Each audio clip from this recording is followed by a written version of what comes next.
This is the rear chassis brace from TB Performance. It's going to replace the existing one under the car.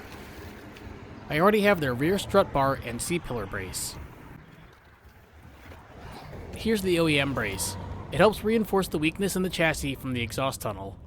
Towards the front, you can see the TB Performance mid-chassis brace and the traction bar. Along with my front and rear iBox sway bars, TRD lowering springs, and solid steel DC Sports front strut bar, this will finish off my suspension upgrades.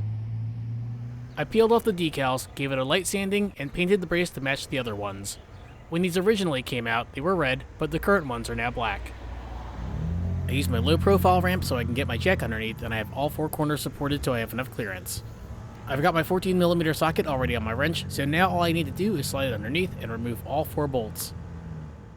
The factory brace looks pretty flimsy compared to the new one. I have it installed with all four bolts tightened at 29 foot-pounds. It looks like I have enough clearance with my Gretty exhaust flange. If I do end up having a problem, it can be fixed by adding some thick washers under the brace. I've done a few rev tests and it looks like there's zero issues with the brace and my exhaust.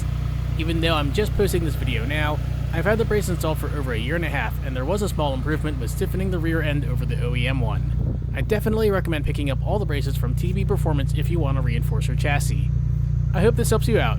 If you haven't hit subscribe to my channel yet, please do so now, and as always, thank you for watching.